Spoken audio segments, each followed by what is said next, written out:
Praise lord. దేవుని పరిశుద్ధమైన నామమునకు మహిమ కలుగును గాక. ప్రభు నామమున మీ అందరికీ హృదయపూర్వక వందనాలు. ఈ ఉదయకాలము దేవుని వాక్యాన్ని విందాం. ఇర్మియా గ్రంథము 39వ అధ్యాయము 18వ వచనము.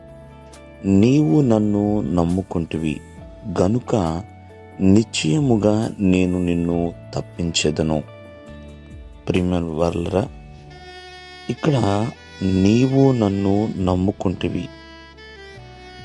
ఎప్పుడైతే ప్రభువుని విశ్వసిస్తా, ప్రభువు మీద ఆనుకుని ఆధారపడి మనం జీవిస్తామో, మన నమ్మకాన్ని బట్టే దేవుడు ఖచ్చితంగా మనల్ని తప్పిస్తాడు. ఒకవేళ చాలామంది ప్రభువుని విశ్వసించారు, ప్రభువు ఎందుకు వారిని తప్పించలేదు అని కొంతమంది అంటూ ఉంటారు. దానికి ఒక మాట చెప్తాను. దేవుని ప్రణాళికలో దేవుడు వారిని దేని నిమిత్తమైతే ఉద్దేశించాడో ఆ ఉద్దేశం ప్రకారమే నడిపిస్తాడండి. ప్రేమిన వాళ్ళరా, భక్తుడైన పౌలు సౌలుగా ఉన్నప్పుడు ఎంతోమందిని హింసించేవాడు, దూషించేవాడు, చెరసాలలో బంధించేవాడు. కానీ దేవుని రాజ్య మహిమ నిమిత్తమై అతడు అలా చేశాడు. అలా ఎప్పుడైతే ప్రభువుని విశ్వసించాడో, ప్రభువుని నమ్ముకున్నాడో, అంతకంటే ఎక్కువ శ్రమలు అతడు పొందాడండి.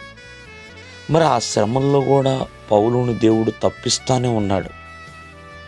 ఒకానొక దినమున హతసాక్షిగా తను మార్చబడ్డాడు.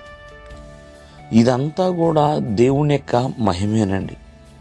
ప్రభు నామానికి మహిమను బట్టి ఇక్కడ నిశ్చయముగా నేను నిన్ను తప్పించదును అన్నాడు.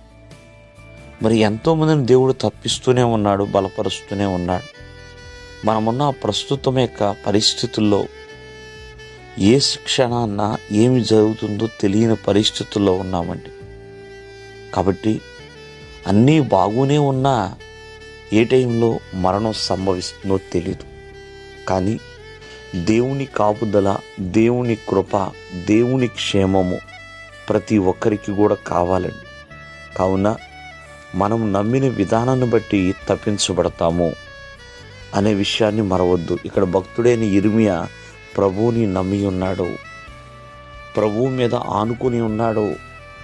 చిన్న వయస్సులోనే తను ఒక ప్రవక్తగా బయలుదేరి ఉన్నాడు. తన ప్రజలను రక్షించడం కోసము, తన ప్రజలను బోధించటం కోసము, తన ప్రజలను విడిపించటం కోసం. ప్రియమైన వారలారా, కాబట్టి విడిపించువాడైనా తప్పించువాడైనా ఆ దేవాది దేవుడే.